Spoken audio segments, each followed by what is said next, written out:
الحمدللہ رب العالمین الصلاۃ والسلام علی رسولہ الکریم وعلی آلہ واصحابہ اجمعین اما بعد فاعوذ باللہ من الشیطان الرجیم بسم اللہ الرحمن الرحیم۔ شروع کرتی ہوں اللہ رب العالمین کے نام کے ساتھ جو بڑا مہربان اور رحم فرمانے والا ہے۔ محترم معزز سامعین کرام، السلام علیکم ورحمۃ اللہ وبرکاتہ۔ جہاں نماز روزہ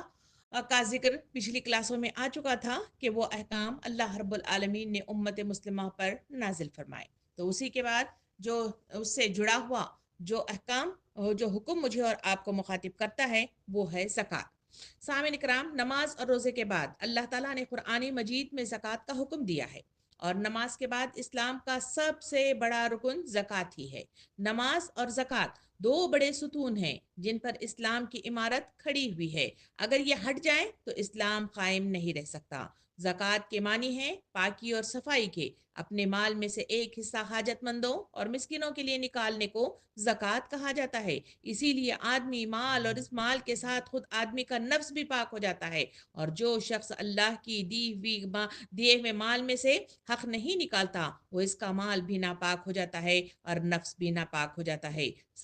قرآن مجید میں زکوٰۃ کو الگ الگ ناموں سے یاد کیا گیا ہے، کہیں زکوٰۃ، صدقہ، حق المعلوم اور انفاق اور ایتاء المال وغیرہ کے نام سے اس زکوٰۃ کو یاد کیا گیا ہے۔ قرآن مجید میں زکوٰۃ کا لفظ 32 مرتبہ آیا ہوا ہے، اور بعض مقامات پر زکوٰۃ کا لفظ ہر نماز کے حکم کے ساتھ اس کا ذکر ضرور ہوا ہے۔ قرآن مجید کو پڑھیں تو معلوم ہوتا ہے کہ قدیم زمانے سے تمام انبیاء کرام کی امتوں کو نماز اور زکوٰۃ کا حکم لازمی طور پر دیا گیا تھا، اور دین اسلام کبھی کسی نبی کے زمانے میں بھی ان دو چیزوں سے کبھی خالی نہیں رہا۔ حضرت ابراہیم، اسماعیل، موسیٰ، عیسیٰ علیہ السلام کا ذکر قرآن مجید میں تفصیل کے ساتھ ملتا ہے کہ انہیں کس طرح سے حکم الہی ان دو احکامات کے سلسلے میں دیا گیا تھا۔ اگر قرآن کا مطالعہ کریں تو سورہ انبیاء آیت نمبر 73 میں اللہ رب العالمین ارشاد فرماتا ہے، ہم نے ان کو انسانوں کا پیشوا بنایا، وہ ہمارے حکم کے مطابق لوگوں کی رہنمائی کرتے تھے، ہم نے وحی کے ذریعے سے ان کو نیک کام کرنے، نماز پڑھنے، زکوٰۃ دینے کی تعلیم دی، اور وہ ہمارے عبادت گزار تھے۔ یہ پہلا مطلب ہم دیکھ رہے ہیں کہ حضرت ابراہیم علیہ السلام کو جو حکم دیا گیا اس میں بھی نماز کے ساتھ ساتھ عبادت گزار ہونے کی جو تلقین کی گئی، نیک کام کرنے کی جو تلقین کی گئی، اس میں زکوٰۃ کا حکم ہے۔ پھر سیدنا اسماعیل علیہ السلام کے تعلق سے قرآن مجید میں جو آیات آتی ہیں اس میں بھی اس کا ذکر یوں ملتا ہے، سورہ مریم آیت نمبر 55، اللہ تعالیٰ ارشاد فرماتا ہے وہ اپنے لوگوں کو نماز اور زکوٰۃ کا حکم دیتے تھے اور وہ اللہ کے نزدیک برگزیدہ تھے۔ یہ ہے اسماعیل علیہ السلام کے لیے حکم۔ پھر موسیٰ علیہ السلام نے اپنی قوم کے لیے دعا کی تھی کہ خدایا ہمیں اس دنیا کی بھلائی بھی عطا کر اور آخرت کی بھلائی بھی۔ آپ کو معلوم ہے کہ اس کے جواب میں اللہ رب العالمین نے کیا فرمایا؟ اللہ تعالیٰ نے ارشاد فرمایا تھا کہ سورہ اعراف آیت نمبر 156 میں اللہ تعالیٰ اس کا اظہار کرتا ہے کہ میں اپنے عذاب میں جسے چاہوں گا گھیروں گا، اگرچہ میری رحمت ہر چیز پر چھائی بھی ہے، مگر اس رحمت کو میں انہی لوگوں کے حق میں لکھوں گا جو مجھ سے ڈریں گے اور زکوٰۃ دیں گے اور ہماری آیات پر ایمان لے آئیں گے۔ سامعین اکرام، حضرت موسیٰ علیہ السلام کی قوم چونکہ چھوٹے دل کی مالک تھی اور روپے پر جان دیتی تھی، جیسا کہ آج بھی یہودیوں کا حال اگر ہم دیکھیں تو ہم دیکھتے ہیں کہ وہ اس مال ہی کے سلسلے میں وہ سود خور ہیں، سود کے سلسلے میں بڑی بڑی مطلب جو ہے ان کے پاس بینکنگ موجود ہے، اور وہ اسی پر مرنے والے لوگ ہیں۔ اسی لیے اللہ تعالیٰ نے اتنے جلیل و قدر پیغمبر کی دعا کے جواب میں صاف طور پر ان لوگوں کو فرما دیا کہ تمہاری امت اگر زکوٰۃ کی پابندی کرے گی تب تو اس کے لیے میری رحمت کا وعدہ ہے، ورنہ تمہارے لیے صاف سن رکھو کہ ہماری رحمت سے محروم ہو جائے گی اور میرا عذاب اسے گھیر لے گا۔ چنانچہ حضرت موسیٰ علیہ السلام کے بعد بھی بارہا بنی اسرائیل کو اس بات پر تنبیہ کی جاتی رہی ہے کہ بار بار ان سے عہد لیے گئے اللہ کے سوا کسی کی عبادت نہ کریں اور نماز و زکوٰۃ کی پابندی کریں،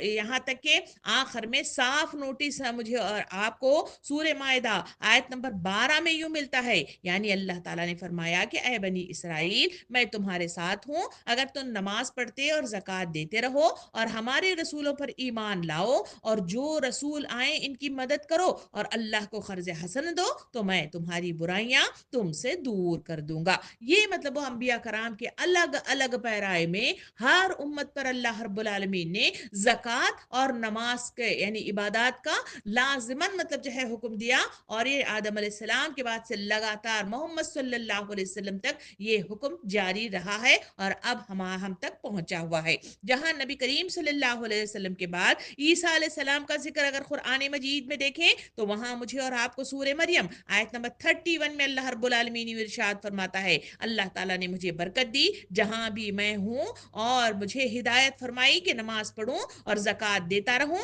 جب تک کہ زندہ رہوں. سامعین اکرام یہ وہ مطلب احکامات کریمہ ہیں جس میں مجھے اور آپ کو بتایا گیا کہ انبیاء کرام کو کس طرح سے اللہ رب العالمین نے انہیں مطلب جو ہے حکم دیا کہ زکوٰۃ کا مطلب جو ہے حکم لازماً ان کے لیے رکھا گیا. اس کے بعد اگر ہم محمد صلی اللہ علیہ وسلم کے سلسلے میں دیکھیں تو قرآن مجید میں سورہ بقرہ میں حکم مطلب جو ہے یوں دیا گیا ہے کہ جس میں مطلب جو ہے کہا گیا کہ سورہ بقرہ آیت نمبر 1 سے 3 تک کا جب ہم مطالعہ کرتے ہیں ابتدائی مطلب جو ہے اس میں اگر ہم دیکھتے ہیں تو وہاں مطلب جو ہے اللہ تعالیٰ حکم دیتا ہے کہ ترجمہ کچھ اس طرح ہے کہ یہ قرآن اللہ کی کتاب ہے اس میں کوئی شک نہیں ہے پرہیزگاروں کو دنیا میں زندگی کا سیدھا راستہ بتاتا ہے اور پرہیزگار وہ لوگ ہیں جو غیب پر ایمان لاتے ہیں نماز قائم کرتے ہیں جو رزق ہم نے دیا ہے اس میں سے خدا کے راہ میں خرچ کرتے ہیں. یہ ہے حضور صلی اللہ علیہ وسلم پر نازل ہونے والی آیات کریمہ جو سورہ بقرہ کی ابتدائی آیات ہیں جس میں واضح طور پر حکم دیا گیا کہ ان کے لیے بھی مطلب جو ہے زکوٰۃ کا یہی مد ہے کہ تمہارے لیے پرہیزگار ہونے کی علامتیں یہی ہیں کہ تم مطلب جو ہے غیب پر ایمان لے آؤ گے نماز کو قائم کرو گے اور جو رزق یعنی مال ہم نے تمہیں دے رکھا ہے اس میں سے تم اللہ کے راستے میں خرچ کرو گے. سامعین کرام نیکسٹ مطلب جو ہے اگر ہم چلیں تو وہاں مجھے اور آپ کو مطلب جو ہے اللہ رب العالمین سورہ بقرہ آیت نمبر 177 میں واضح طور پہ مطلب جو ہے اس بات کی طرف اشارہ کرتا ہے کہ نیکی کیا ہے اور مطلب جو ہے تمہارا طریقہ کار کیا ہے. اللہ تعالیٰ فرماتا ہے کہ نیکی محض اس کا نام نہیں ہے کہ مشرق ہو یا مغرب کی طرف تم منہ کر لو بلکہ نیکی وہ شخص کی ہے جس نے اللہ اور آخرت اور ملائکہ اور کتاب الہی اور پیغمبروں پر ایمان رکھا اور اللہ کی محبت میں اپنے حاجت مند رشتہ داروں اور یتیموں اور مسکینوں اور مسافروں اور سائلوں پر اپنا مال خرچ کیا اور قرض یا اسیری سے گردنیں چھڑانے میں مدد دی اور نماز کی پابندی کی اور زکوٰۃ ادا کی. اس آیت کو ذرا سا غور کر کے دیکھیں اس میں اللہ تعالیٰ نے واضح طور پہ فرمایا کہ نیکی دراصل کیا ہے یہ مطلب ہے کہ حقوق اللہ اور حقوق العباد دونوں کا مکسچر مطلب جو ہے نیکی ہے. یہ نہیں ہے کہ تم صرف مطلب جو ہے حقوق اللہ ادا کر دو اور نیکی کو مطلب جو ہے یہ حقوق العباد کو چھوڑ دو. حقوق العباد اللہ رب العالمین کے بندوں کی مدد کرنا ان کی مطلب جو ہے ضرورتوں کو پورا کرنا یہ ہے وہ مت جس کے سلسلے میں اللہ تعالیٰ زکوٰۃ یا صدقہ یا انفاق کے نام سے اس میں تفصیل کے ساتھ ہمارے سامنے بات کو لے آیا. پھر مطلب سورہ مائدہ آیت نمبر 55-56 میں اللہ تعالیٰ مزید روشنی ڈالتے ہوئے فرماتا ہے کہ مسلمانوں تمہیں حقیقی دوست اور مددگار صرف اللہ اور رسول اور ایماندار لوگ ہیں یعنی مطلب جو ہے ایسے لوگ جو نماز پڑھتے ہیں زکوٰۃ دیتے ہیں اور اللہ کے آگے جھکتے ہیں. پس جو شخص اللہ اور رسول اور ایماندار لوگوں کو دوست بنائے گا وہ اللہ کی پارٹی کا آدمی ہے اور اللہ کی پارٹی ہے غالب ہونے والی ہے. اس آیت کے ذریعے سے اللہ رب العالمین نے واضح طور پر ہمارے سامنے بات کو لے آیا کہ لوگوں تمہارے لیے مطلب جو ہے مددگار صرف اللہ تعالیٰ ہو سکتا ہے. تمہارا یہ مال تمہاری یہ مطلب محبتیں تمہاری یہ رشتہ داریاں تمہاری مطلب جو ہے یہ آسائشیں تمہارے لیے کوئی مددگار نہیں ہو سکتی. دوسرا یہ ہے کہ نماز اور زکوٰۃ کے آگے مطلب جو ہے جو جھکنے والے لوگ ہیں وہ تمہارے مددگار ہو سکتے ہیں وہ تمہیں صحیح راستے کی طرف لے جا سکتے ہیں اور یہی لوگ جو ایک جتھا ہو کے اللہ کے دین کے غلبے کے لیے کوششیں کرتے ہیں اللہ تعالیٰ فرماتا ہے کہ یہ حقیقت میں اللہ کی پارٹی والے لوگ اللہ کی طرف چلنے والے لوگ اس کی جمعیت میں ایک دوسرے کے ساتھ اتحاد میں پرو جانے والے لوگوں کی جو جماعت ہے یہ مطلب جو ہے اصل میں اللہ والے لوگ ہیں. سامعین اکرام سورہ توبہ میں اللہ رب العالمین نے مسلمانوں کو کفار اور مشرکین سے جنگ کرنے کا حکم دیا جس کا مطالعہ ہم مطلب جو ہے قرآن مجید میں کرتے ہیں، اور مسلسل کئی رکوعوں تک اس میں جنگ ہی کے متعلق ہدایتیں دی گئی ہیں۔ اس سلسلے میں اللہ رب العالمین نے جنگ کے ساتھ جو اہم بات مطلب جو ہے مجھے اور آپ کو بتائی وہ یہ ہے کہ اور پھر اگر سورہ توبہ آیت نمبر 11، پھر اگر وہ کفر اور شرک سے توبہ کر لے، ایمان لے آئے اور نماز پڑھے اور زکوٰۃ دیں تو وہ تمہارے دینی بھائی ہیں۔ یعنی جنگ کے دوران میں بھی مطلب اللہ تعالیٰ حکم دیتا ہے کہ اگر کوئی جنگ کے لیے ہتھیار کو مطلب جو ہے پھینک دے، اور اگر وہ مطلب جو ہے کفر و شرک سے توبہ کر لینے کا اعلان کر دے اور ایمان لے آئے، یعنی مسلمانوں میں داخل ہو جائے اور نماز قائم کرے اور زکوٰۃ دینے لگ جائے، تو اللہ تعالیٰ فرماتا ہے کہ ان سے جنگ کرنے کی ضرورت نہیں ہے، ان پر مطلب ہاتھ اٹھانے کی ضرورت نہیں ہے، بلکہ یہ تمہارے دینی بھائی ہیں۔ یہ حکم بھی اس مد کے ساتھ مطلب جو ہے اللہ رب العالمین میرے اور آپ کے سامنے لے آتا ہے۔ مزید آگے چلیں تو وہاں اسی مطلب جو ہے مال خرچ کرنے کے سلسلے میں سورہ توبہ آیت نمبر 71 میں اللہ تعالیٰ ارشاد فرماتا ہے، مومن مرد اور مومن عورتیں ایک دوسرے کے ولی اور مددگار ہیں، اور ان مومن مردوں اور عورتوں کی صفات یہ ہیں کہ وہ نیکی کا حکم دیتے ہیں، بدی سے روکتے ہیں، نماز قائم کرتے ہیں، زکوٰۃ دیتے ہیں اور خدا اور رسول کی اطاعت کرتے ہیں، ایسے لوگوں پر اللہ رحمت کرے گا۔ یعنی مطلب جو ہے اللہ تعالیٰ نے واضح فرمایا کہ کوئی شخص مسلمانوں کا دینی بھائی بن ہی نہیں سکتا جب تک کہ وہ اقرار ایمان کر کے نماز اور زکوٰۃ کی پابندی نہ کرے۔ ایمان، نماز اور زکوٰۃ، یہ تین چیزیں مل کر ایمانداروں کی جماعت بناتی ہے۔ سامعین اکرام، جو لوگ ان تینوں کے پابند ہیں وہ اس پاک جماعت کے اندر ہیں، اور انہی کے درمیان دوستی، محبت، رفاقت اور مددگاری کا تعلق ہوتا ہے، اور جو ان کے پابند نہیں ہے وہ جماعت کے باہر مطلب جو ہے ہوئے، خواہ مطلب جو ہے نام کے مسلمان ہی کیوں نہ ہو، ان سے دوستی، محبت، رفاقت کا تعلق رکھنے کے معنی یہ ہے کہ ہم نے اللہ کے قانون کو توڑ دیا ہے اور اللہ کی پارٹی کو منتشر کر دیا ہے، پھر تو دنیا میں غالب ہو کر رہنے کی امید ہم کیسے کر سکتے ہیں۔ سامعین اکرام، یہاں مطلب جو ہے اللہ رب العالمین زکوٰۃ، صدقہ یا مطلب جو ہے انفاق کا خرچ کرنے کی تلقین مطلب جو ہے ایک امتحان اور آزمائش ہے کہہ کے مطلب جو ہے اس کی تفصیل بتائی ہے مسلمانوں کے لیے، کیونکہ یہ انسان کے دل کو دنیاوی خواہشات میں لگا دیتی ہے اور اسے اللہ کی یاد اور آخرت کی تیاری سے اسے غافل کر دیتی ہے۔ یہ ہے مال کی محبت۔ سورہ تغابن آیت نمبر 15 میں اللہ تعالیٰ ارشاد فرماتا ہے، بے شک تمہارا مال اور تمہاری اولاد آزمائش ہیں اور اللہ کے پاس بڑا بڑا اجر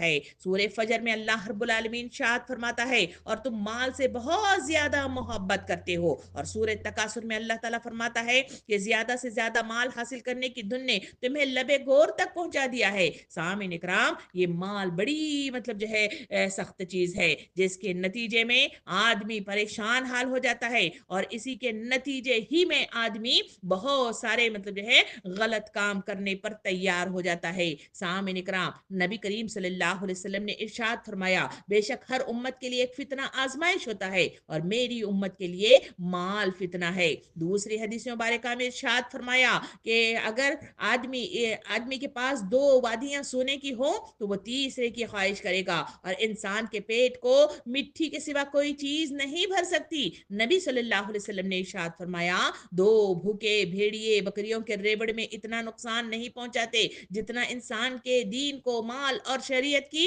محبت پہنچا دیتی ہے۔ اسی لیے قرآن مجید نے ہر امت پر نماز کے ساتھ زکوٰۃ یعنی مالی حق ادا کرنے کی تلقین کی ہے۔ اور سورہ آل عمران آیت نمبر 92 میں اللہ رب العالمین ارشاد فرماتا ہے، تم نیکی کے مقام کو نہیں پا سکتے جب تک کہ وہ چیزیں جو خدا کی راہ میں قربان نہ کرو جس سے تم محبت کرتے ہو۔ سامعین اکرام، اسی وجہ سے تو اللہ رب العالمین کی مدد کی شرط مطلب جو ہے یوں مطلب جو ہے سورہ حج آیت نمبر 40 اور 41 میں یوں بیان کی گئی کہ اللہ ضرور ان کی مدد کرے گا جو اس کی مدد کریں گے، اور اللہ زبردست قوت والا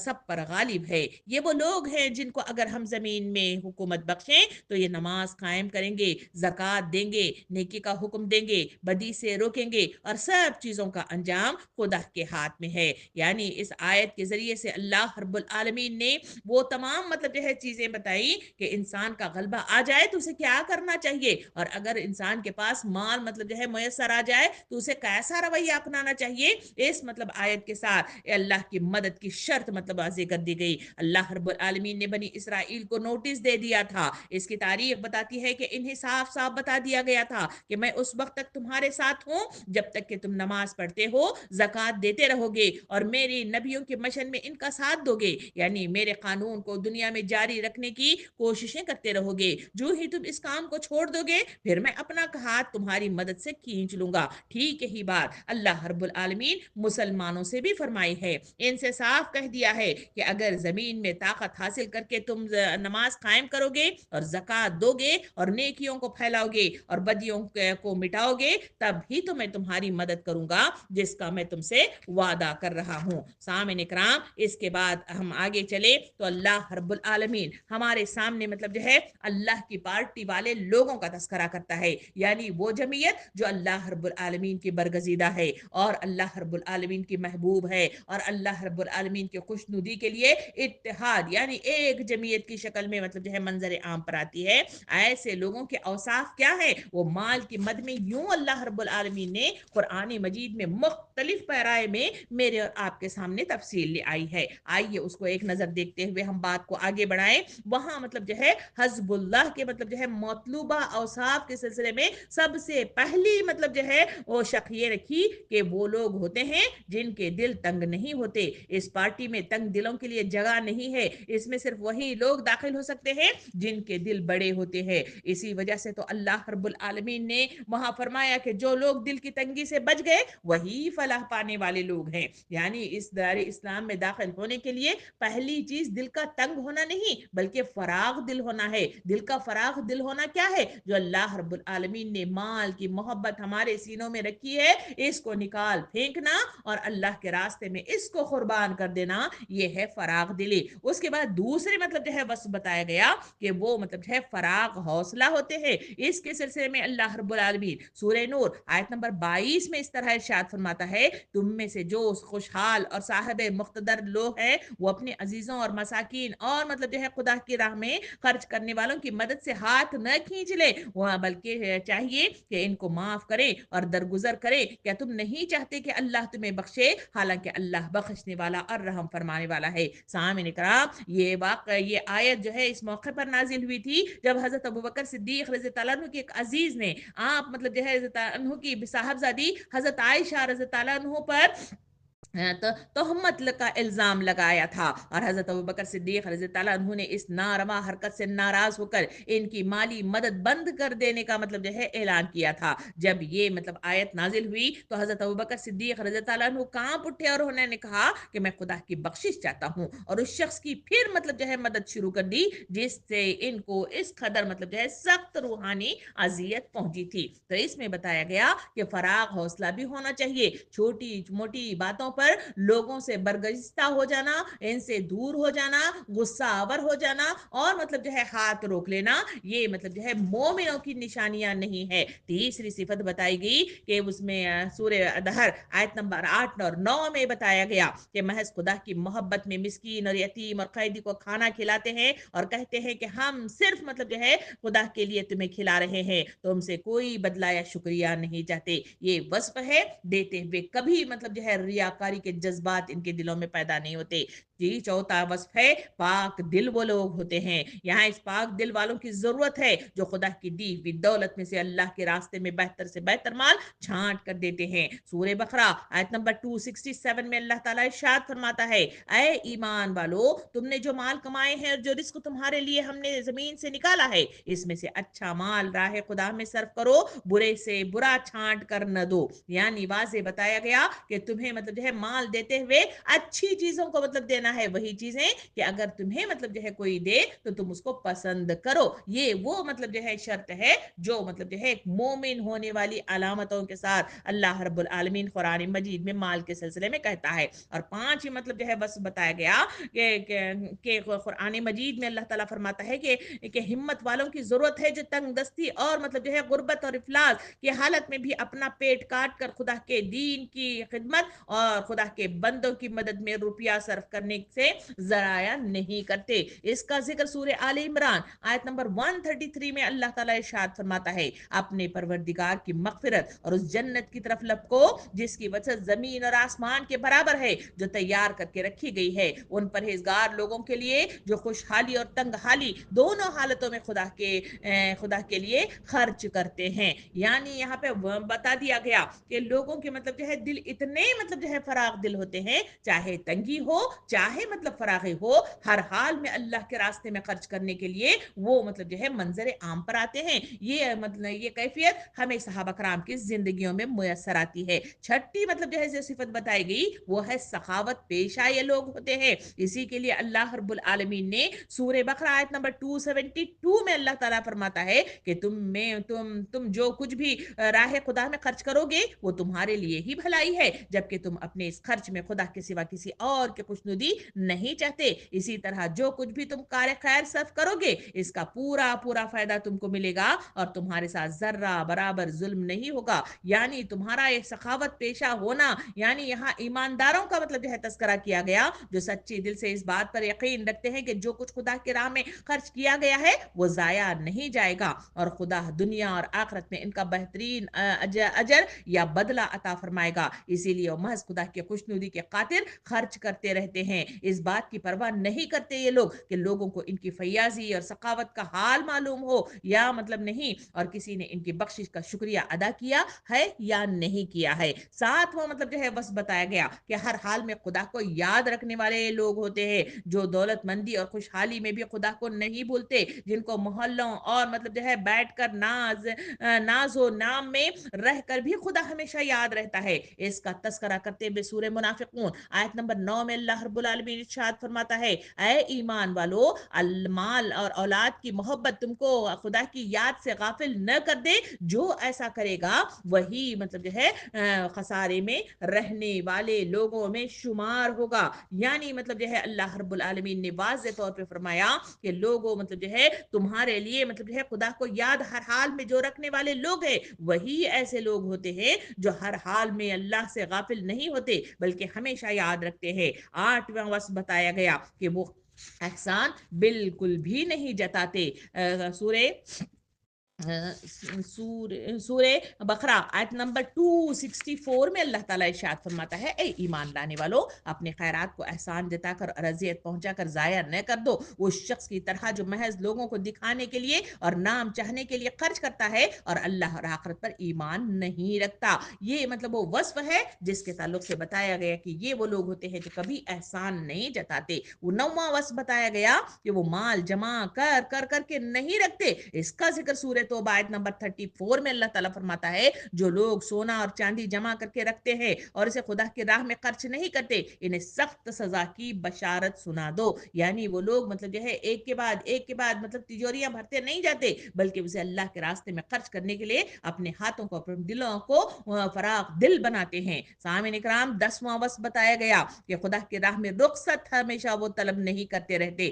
اس کا ذکر مجھے اور آپ کو سورہ توبہ آیت نمبر 44-45 میں اللہ تعالیٰ ارشاد فرماتا ہے اے نبی صلی اللہ علیہ وسلم, جو لوگ اللہ اور یوم آخرت پر ایمان رکھتے ہیں وہ تو کبھی نہ چاہیں گے کہ انہیں اپنی جان مال کے ساتھ جہاد میں حصہ لینے سے معاف رکھا جائے. اللہ اپنے متقی بندوں کو خوب جانتا ہے. معذرت صرف وہ لوگ طلب کرتے ہیں جو اللہ اور آخرت پر ایمان نہیں رکھتے اور ان کے دلوں میں شک ہے کہ وہ اپنے شک ہی میں وہ مرتد مطلب جو ہے ہو رہے ہیں. مسامعین اکرام, یہاں مطلب جو ہے دار اسلام میں داخل ہونے کے بعد مومنانہ وصف بتایا گیا کہ ہم مطلب جو ہے مسلمان ہونے کا حق یہ ہے کہ جان ہو یا مال ہو یا عبادات کے ذریعے ہو, جب بھی اللہ کی پکار آئے ہم آمنا و صدقنا کے مصداق میں آگے بڑھیں گے. یہ مومنانہ وصف ہے جن کے لیے جنتوں کی بشارتیں دی گئی ہیں. سامعین اکرام, 11ویں مطلب جو ہے 11th مطلب جو ہے وصف اللہ رب العالمین اس مال کے سلسلے میں یوں دیتا ہے کہ خدا مطلب جو ہے راہ میں خوش دلی سے اطاعت کرنے والے یہ لوگ ہوتے ہیں. سورہ توبہ آیت نمبر 54 میں اللہ تعالیٰ ارشاد فرماتا ہے راہ خدا میں ان کے خرچ کیے ہوئے مال صرف اس لیے قبول نہیں کیے جا سکتے کہ وہ دراصل اللہ اور رسول پر ایمان نہیں رکھتے، نماز کو آتے ہیں تو دل برداشتہ ہو کر، اور مال خرچ کرتے ہیں تو ناک بھون چڑھا کر، یعنی یہاں پہ کہا گیا کہ یہ لوگ مطلب جو ہے زبردستی نہیں آتے بلکہ دل کی رضا مندی کے ساتھ یہ لوگ آتے ہیں، اور مطلب جو ہے اللہ کے آگے جھکنے والی کیفیت ہوتی ہے۔ 12 نمبر پر مطلب وصف ان کی بتائے گی کہ انفاق فی سبیل اللہ کو یہ مطلب جو ہے زبردستی کی چٹھی نہیں سمجھتے۔ سورہ توبہ 98 میں اللہ تعالیٰ فرماتا ہے کہ ان اعراب یعنی منافقین میں سے بعض وہ لوگ ہیں جو راہ خدا میں خرچ کرتے ہیں تو زبردستی کی چٹھی سمجھ کر کرتے ہیں، یعنی جو مال اللہ کے راستے میں دیا جائے زبردستی دل کو مطلب جو ہے وہ تنگ بنا کر مطلب جو ہے مختلف سوچ کر بچا بچا کر ایسے خرچ کرنے کی کیفیت میں نہیں رہتے بلکہ کھلے مال کے ساتھ اسے خرچ کرنے والے ہوتے ہیں۔ پھر کہا گیا کہ بخیل نہ ہوں گے، نیا وصف مطلب جو ہے 13 نمبر پہ کہا گیا، اور اس کا ذکر سورہ محمد آیت نمبر 38 میں اللہ تعالیٰ فرماتا ہے سن رکھو تم لوگ ایسے ہو کہ تم کو راہ خدا میں خرچ کرنے کے لیے کہا جائے نہ جاتا ہے تو وہ تم سے بہت لوگ بخیلی کرتے ہیں، اور جو کوئی اس کام میں بخل کرتا ہے وہ خود اپنے ہی لیے بخل کرتا ہے، اللہ تو غنی ہے تم ہی اس کے محتاج ہو، اگر تم نے خدا کے کام میں خرچ کرنے میں سے منہ موڑا تو وہ تمہاری جلد مطلب جو ہے دوسری قوموں کو لے آئے گا اور وہ تم جیسے نہ ہوں گے۔ یعنی اللہ تعالیٰ نے اس آیت کے ذریعے سے واضح فرمایا کہ وہ لوگ ہوتے ہیں جن کے مطلب جو ہے بخیلی کرتے ہیں تو وہ تمہارے لیے مطلب جو ہے خود نقصان دہ ہے، تم سمجھتے نہیں ہو اللہ عالم الغیب ہے، وہ معلوم ہے کہ کس طرح تمہیں خسارہ لاحق ہوتا ہے، اور جس کے نتیجے میں تم مطلب جو ہے اللہ سے دور ہوتے چلے جاتے ہو اور جنت بھی تم سے دور ہوتی چلی جاتی ہے۔ سامعین اکرام، اللہ رب العالمین نے قرآن مجید میں امت کو تلقین کی کہ آؤ میں تمہیں وہ راز بتاؤں جو مال کی حفاظت، اس میں برکت اور دگنا ہونے میں مطلب جو ہے مدد دیتی ہے، کیونکہ انسان مال سے محبت کرتا ہے تو اس کا ذکر بھی قرآن مجید میں اس مال کی مد میں مطلب جو ہے بڑی مطلب جو ہے اس کے ساتھ بڑے راز دارانہ انداز میں ایک اہم راز کی شکل میں انسانوں کو عطا کیا گیا ہے۔ سورہ روم آیت نمبر 39 میں اللہ تعالیٰ ارشاد فرماتا ہے جو زکوٰۃ تم محض خدا کی رضا جوئی کے لیے دو وہ دگنی ہوتی چلی جاتی ہے۔ یہ ہے وہ راز جو مطلب انسانوں کو سمجھنا چاہیے، جو آگے گیا وہ محفوظ رہ گیا، جو پیچھے رہ گیا وہ ضائع ہونے والا یا مطلب جو ہے اپنے وارثین میں تقسیم ہونے والا وہ مال ہے۔ سامعین اکرام، لیکن اس راز کو سمجھنے اور اس کے مطابق عمل کرنے میں انسان کی تنگ نظری اور اس کی جہالت رکاوٹ آتی ہے۔ انسان محسوسات کا بندہ ہے، جو روپیہ اس کی جیب میں ہے اور جو بینک اور انشورنس سے اس میں بڑھتا ہوا چلتا ہوا نظر آتا ہے وہ محسوس کرتا ہے، مگر جو پیسہ اللہ کے راستے میں خرچ کرنے کے نتیجے میں وہ کہاں بڑھ رہا ہے، کس طرح بڑھ رہا ہے اور کب اس کے پاس فائدوں اور منافع کے ساتھ واپس آئے گا وہ نہ محسوس کرتا ہے اور نہ جانتا ہے، اسی لیے وہ بخیلی، کنجوسی، اسراف اور حرص میں مبتلا ہو جاتا ہے اور مال پر سانپ بن کر بیٹھا ہوا نظر آتا ہے۔ اسی لیے اللہ رب العالمین نے انسانوں کو مطلع کرتا ہے سورہ بقرہ آیت نمبر 268 میں اللہ تعالیٰ ارشاد فرماتا ہے شیطان تم کو ڈراتا ہے خرچ کرو گے تو فقیر ہو جاؤ گے، وہ تمہیں شرمناک چیزیں یعنی بخیلی کی تعلیم دیتا ہے، اسی لیے تلقین کی گئی سورہ بقرہ آیت نمبر 195 میں اللہ تعالیٰ تلقین کرتا ہے کہ خدا کے راستے میں خرچ کرو، اپنے ہاتھ سے اور اپنے آپ کو ہلاکت میں نہ ڈالو، کہ راہ خدا میں خرچ نہ کرنے کے معنی ہلاکت اور بربادی کے ہے۔ اسی لیے تو اللہ رب العالمین ارشاد فرماتا ہے سورہ حشر آیت نمبر 9 میں کہ جو تنگ دلی سے بچ گیا وہی فلاح پانے والا ہے۔ سامعین اکرام، ان تمام آیتوں سے معلوم ہوتا ہے کہ دنیا میں انسان کے لیے زندگی بسر کرنے کے دو راستے ہیں، ایک راستہ تو خدا کا ہے جس میں نیکی اور بھلائی اور فلاح اور کامیابی ہے، اور اس راستہ کا قاعدہ یہ ہے کہ آدمی کا دل کھلا ہوا ہو، جو رزق بھی تھوڑا یا بہت اللہ نے دیا ہوا ہو اس سے خود اپنی ضرورتیں بھی پورا کرے، اپنے بھائیوں کی بھی مدد کرے اور اللہ کا کلمہ بلند کرنے کے لیے بھی خرچ کرے۔ دوسرا راستہ شیطان کا ہے جس میں بظاہر تو آدمی کو فائدہ ہی فائدہ نظر آتا ہے لیکن حقیقت میں وہ ہلاکت اور بربادی کے سوا کچھ نہیں ہے، اور اس راستے کا قاعدہ یہ ہے کہ آدمی دولت سمیٹنے کی کوشش کرے، پیسے پیسے پر جان دے اور اس سے دانتوں کو پکڑ پکڑ کر رکھے تاکہ خرچ نہ ہونے پائے، اور خرچ ہو تو بس اسے اپنی ذاتی فائدے اور اپنے نفس کی خواہشات پر مطلب جو ہے اس کو مطلب جو ہے قائم رکھے۔ سامعین اکرام، اس کے بعد اسی مال کے سلسلے میں قرآن مجید میں جو دوسرا ذکر کیا گیا ہے وہ راہ خدا میں خرچ کرنے کے طریقے کیا کیا ہیں اس پر بھی اللہ رب العالمین نے مفصل گفتگو مطلب جو ہے آیات کریمہ کے ذریعے سے دی ہے. تو خدا راہ کے راستے پر چلنے کے لیے راہ خدا میں خرچ کرنے کے کیا طریقے ہیں، آئیے مطلب جو ہے ایک کے بعد ایک دیکھتے ہیں. سب سے پہلا طریقہ کار قرآن مجید میں جو بتایا گیا وہ ہے صرف خدا کی خوشنودی کے لیے جو کام مطلب مال خرچ کیا جائے وہ اللہ کی خوشنودی کے لیے دیا جائے. اس سے یہ سب سے پہلی بات ہے جو خرچ کرنے والوں میں صرف خدا کی رضا اور اس کی خوشنودی مطلوب ہو، جس کو احسان مند بنانے یا دنیا میں نام پیدا کرنے کے لیے خرچ نہ کیا جائے، جس کا ذکر سورہ بقرہ آیت نمبر 272 میں کیا گیا کہ تم جو کچھ بھی خرچ کرتے ہو اس سے اللہ کی رضا کے سوا تمہارا اور کوئی مطلب مقصود نہیں ہونا چاہیے. اور پھر مطلب جو ہے دوسرا بس بتایا گیا کہ وہ ہے طریقہ احسان نہ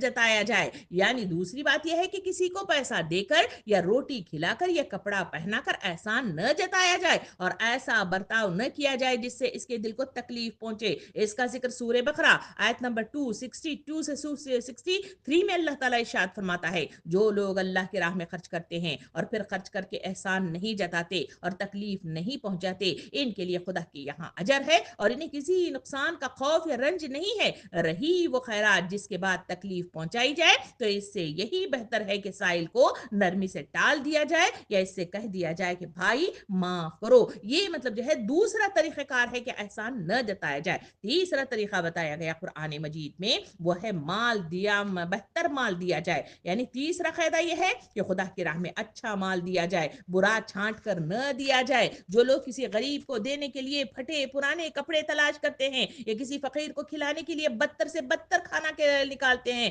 ان کو بس ایسے ہی اجر کی خدا سے بھی توقع رکھنی چاہیے. اس کا ذکر سورہ بقرہ آیت نمبر 267 میں اللہ تعالیٰ فرماتا ہے اے ایمان لانے والو جو کچھ تم نے کمایا ہے اور جو کچھ ہم نے تمہارے لیے زمین سے نکالا ہے اس میں سے اچھا مال خدا کے راستے میں دو. یہ نہ کرو کہ خدا کے راستے میں دینے کے لیے برے سے برا مال تلاش کر دو. یہ مطلب جو ہے تیسری مطلب جو ہے طریقہ کار تھا. چوتھا طریقہ کار ہے حتی الامکان چھپا کر مال کو دینے کی تلقین کی گئی. یعنی چوتھا قاعدہ ہی یہی ہے کہ جہاں تک ممکن ہو چھپا کر خرچ کیا جائے تاکہ ریا اور نمود کی آمیزش نہ ہونے پائے. اگرچہ کھلے طریقے سے خرچ کرنے میں کوئی مذائقہ نہیں ہے مگر ڈھانک چھپا کر دینا زیادہ بہتر ہے. اس کا تذکرہ سورہ بقرہ آیت نمبر 271 میں اللہ تعالیٰ ارشاد فرماتا ہے اگر کھلے طریقے سے خیرات کرو تو یہ بھی اچھا ہے لیکن اگر چھپا کے غریب لوگوں کو دو تو یہ تمہارے لیے زیادہ بہتر ہے، اس سے تمہارے گناہ دھلتے چلے جاتے ہیں. سامعین اکرام پانچواں مطلب جو ہے طریقہ کار اللہ رب العالمین پانچواں قاعدہ بتاتا ہے کہ کم عقل اور نادان لوگوں کو ان کی ضرورت سے زیادہ نہ دیا جائے کہ وہ بگڑ جائیں اور بری عادتوں میں پڑ جائیں، بلکہ ان کو جو کچھ دیا جائے گا اس کی حیثیت کے مطابق دیا جائے گا. اور اللہ تعالیٰ یہ چاہتا ہے کہ پیٹ کو روٹی سے پہننے کو کپڑا اور ہر برے سے برے بدکار سے بدکار کو بھی ملنا چاہیے، مگر شراب نوشی کرنے والے اور مطلب جو ہے گانجے اور جوئے کے لیے لفنگے لوگوں کو پیسہ نہ دینا چاہیے، جس کا ذکر سورہ نساء آیت نمبر 5 میں اللہ تعالیٰ ارشاد فرماتا ہے اپنے اموال جن کو اللہ نے تمہارے لیے زندگی بسر کرنے کا ذریعہ بنایا ہے نادان لوگوں کے حوالے نہ کرو، البتہ ان اموال میں سے ان کو کھانے اور پہننے کے لیے ضرور دے دو. سامعین اکرام چھٹا طریقہ کار اللہ تعالیٰ بتاتا ہے قاعدہ کہ چھٹا قاعدہ یہ بیان ہوا کہ اگر کسی غریب آدمی کی ضرورت پوری کرنے کے لیے اس کو قرض حسنہ دیا جائے تو تقاضے کے لیے اسے پریشان نہ کیا جائے بلکہ اس کو اتنی مہلت دی جائے کہ وہ آسانی سے ادا کر سکے. اگر واقعی یہ معلوم ہو کہ وہ ادا کرنے کے قابل نہیں ہے تو تم اپنا مال رکھتے ہو تو اس کو آسانی کے ساتھ معاف کر سکتے ہو تو بہتر یہ ہے کہ معاف کر دو. اس کا ذکر سورہ بقرہ آیت نمبر 280 میں اللہ رب العالمین ارشاد فرماتا ہے اور اگر قرض دار تنگ دست ہو تو اسے خوشحال ہونے تک مہلت دو اور صدقہ کر دینا تمہارے لیے زیادہ بہتر ہے اگر تم اس کا فائدہ جان سکو. سامعین اکرام اس کے بعد مطلب جو ہے اور ایک طریقہ کار اور ایک قاعدہ بتایا گیا وہ ہے خیرات میں اعتدال. یعنی ساتواں قاعدہ یہ ارشاد ہوا کہ آدمی کو خیرات کرنے سے بھی حد سے زیادہ نہ گزرنا چاہیے. اللہ تعالیٰ کا یہ مقصد نہیں ہے کہ اپنا اور اپنے بال بچوں کا پیٹ کاٹ کر سب کچھ مطلب جو ہے خیرات میں دے ڈالا جائے بلکہ وہ چاہتا ہے کہ سیدھے سادے طریقے سے زندگی بسر کرنے کے لیے جتنی ضرورت انسان کو ہوتی ہے اتنا مطلب جو ہے اپنی ذات پر اور اپنے بال بچوں پر صرف کرے اور باقی بچے اسے جو باقی بچ جاتا ہے اسے راہ خدا میں خرچ کر دے. اس کا تذکرہ سورہ بقرہ آیت نمبر 219 23 میں اللہ تعالیٰ فرماتا ہے، پوچھتے ہیں ہم کیا خرچ کریں، اے نبی صلی اللہ علیہ وسلم کہہ دو کہ جو ضرورت سے زیادہ ہو وہ خرچ کر دو۔ اور اسی کا مزید ذکر کرتے ہوئے سورہ فرقان آیت نمبر 67 میں اللہ تعالیٰ فرماتا ہے کہ اللہ کے نیک بندے وہ ہیں کہ جب خرچ کریں تو نہ فضول خرچی کریں اور نہ ہی تنگی کر جائیں، بلکہ ان کا طریقہ کار ان دونوں انتہاؤں کے بیچ میں ہوتا ہے۔ پھر مزید مطلب اس کی وضاحت کے لیے بنی اسرائیل 29 میں اللہ تعالیٰ ارشاد فرماتا ہے، نہ تو اپنا ہاتھ اتنا سکڑ لو کہ گویا گردن سے باندھا ہوا ہو، اور نہ اتنا کھلا چھوڑ دو کہ حسرت زدہ مطلب جو ہے بیٹھے رہو اور لوگ بھی تم کو ملامت کرتے رہے۔ یعنی مطلب جو ہے کنجوسی بھی نہیں کرنا چاہیے اور اسراف بھی نہیں کرنا چاہیے۔ یہ مطلب جو ہے تلقین ان آیتوں میں خیرات کے سلسلے میں طریقہ کار مطلب جو ہے مجھے اور آپ کو بتاتی ہے۔ اس کے بعد مطلب جو ہے اللہ رب العالمین میرے اور آپ کے سامنے جو امداد کے مطلب جو ہے جو مستحقین لوگ ہیں زکوٰۃ کی مد میں کون آتے ہیں، وہ مطلب جو ہے واضح طور پر سورہ بنی اسرائیل آیت نمبر 26 میں مطلب جو ہے 8 مدے ہمارے سامنے لے آتا ہے۔ اللہ تعالیٰ ارشاد فرماتا ہے اپنے غریب رشتہ داروں کو ان کا حق دے اور مسکین اور مسافر کو، اور مطلب جو ہے مزید آگے اللہ سورہ بقرہ 177 میں اللہ تعالیٰ فرماتا ہے اور نیک وہ ہے جو خدا کی محبت میں مال دے اپنے غریب رشتہ داروں، یتیموں، مسکینوں اور مسافر کو، اور ایسے لوگوں کو جن کی گردنیں غلامی اور اسیری میں پھنسی ہوئی ہیں۔ مزید اگر دیکھیں تو سورہ نساء آیت نمبر 36 میں اللہ تعالیٰ ارشاد فرماتا ہے نیک سلوک کیا جائے اپنے ماں باپ اور رشتہ داروں سے، اور یتیموں اور مساکین اور قرابت دار پڑوسیوں اور اجنبی پڑوسیوں اور پاس کے بیٹھنے والوں اور مسافروں اور اپنی مطلب جو ہے لونڈی غلام کے لیے۔ سامعین اکرام، ہمیں سورہ دہر آیت نمبر 1 سے 8 میں بھی اس کی تفصیل ملتی ہے۔ اللہ تعالیٰ فرماتا ہے اور نیک لوگ اللہ کی محبت میں مسکین، یتیم اور قیدی کو کھانا کھلاتے ہیں اور کہتے ہیں کہ ہم تو محض خدا کے لیے کھلا رہے ہیں، تم سے کوئی بدلہ یا شکریہ نہیں چاہتے، ہم تو اپنے خدا سے اس دن کا ڈر لگا ہوا ہے کہ جس کی شدت کی وجہ سے اللہ رب لوگوں کے منہ سکڑ جائیں گے اور تیوری چڑھ جائیں گے، یعنی قیامت کا دن کا تذکرہ اس میں کیا گیا ہے۔ تو یہ تمام تفصیلات اگر دیکھیں تو اس میں مجھے اور آپ کو زکوٰۃ کی 8 مدیں نظر آتی ہیں۔ پہلا مطلب جو ہے مد ہے وہ ہے فقراء کو دینا، یعنی یہ وہ لوگ ہیں جن کے پاس کچھ نہ کچھ مال تو ہے مگر ان کی ضرورت کے لیے کافی نہ ہو، تنگ دستی میں گزر بسر کر رہے ہوں اور کسی سے وہ مانگتے نہ ہوں۔ دوسرا مطلب جو ہے مساکین کی مد آتی ہے، یعنی یہ وہ بہت سے مطلب جو ہے تباہ حال لوگ ہوتے ہیں جن کے پاس اپنے تن کی ضرورت پورا کرنے کے لیے تو کچھ نہ ہو۔ حضرت عمر رضی اللہ عنہ ایسے لوگوں کو بھی مساکین میں شمار کرتے تھے جو کمانے کی طاقت رکھتے ہوں مگر انہیں روزگار نہ مل رہا ہو۔ تیسری مد ہے عاملین، یعنی اس سے مراد وہ لوگ ہیں جنہیں اسلامی حکومت زکوٰۃ وصول کرنے کے لیے مقرر کرے اور ان کو زکوٰۃ کی مد سے تنخواہ دی جائے گی۔ یعنی چوتھی مد ہے وہ مؤلفۃ القلوب، یعنی اس سے مراد وہ لوگ ہیں جن کو اسلام کی حمایت کے لیے یا اسلام کی مخالفت سے روکنے کے لیے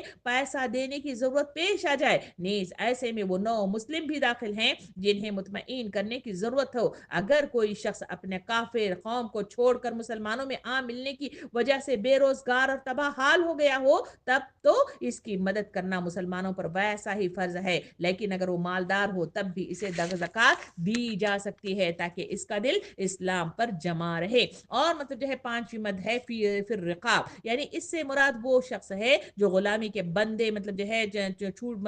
کے بند سے وہ نکلنا چاہتا ہے یا چھوٹنا چاہتا ہے، اس کو زکوٰۃ دی جائے گی تاکہ وہ اپنے مالک کو روپیہ دے کر اپنی گردن غلامی سے چھڑائی جائے۔ یعنی پہلے زمانے میں لوگ غلام ہو جاتے تھے اور اس غلاموں کو چھڑانے کے لیے اس مد کا استعمال کیا جا سکتا ہے جو آیت کی روح سے بتایا گیا۔ اور چھٹی مد ہے الغارمین، یعنی اس سے مراد وہ لوگ ہیں جو قرض دار ہوں۔ یہ مطلب نہیں ہے کہ آدمی کے پاس ہزاروں روپیہ ہو اور 100 روپے کا قرض دار ہو تو وہ تو بھی اس کو زکوٰۃ دی جا سکتی ہے، بلکہ مطلب یہ ہے کہ اس میں اتنا مطلب قرض ہو کہ اسے ادا کرنے کے بعد اس کے پاس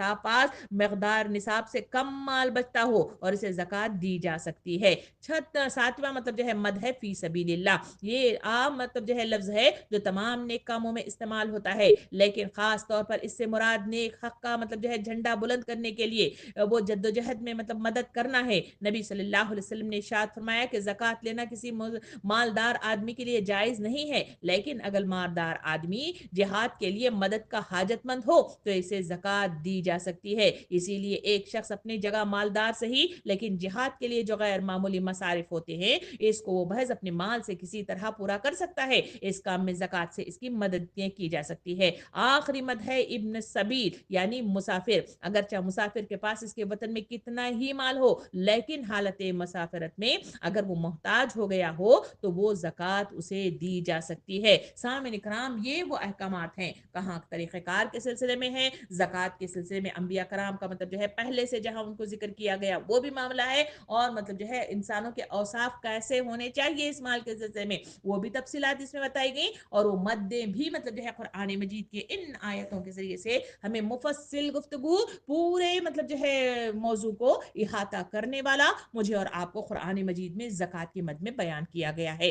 ضرورت اس بات کی ہے کہ اس سلسلے میں غور کیا جائے، اس کے ہر کونے سے مطلب جو ہے ہم ڈھونڈ کر ان کو مطلب جو ہے مطالعہ کریں اور اس کے ذریعے سے اپنی زندگی میں ان احکامات کے مطابق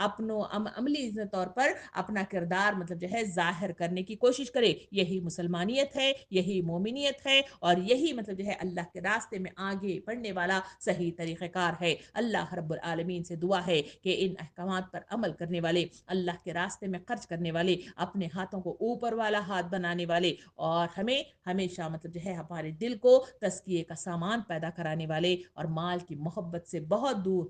لے جانے والے ہمیں بنائے۔ آمین۔ وآخر دعوانا ان الحمد للہ رب العالمین۔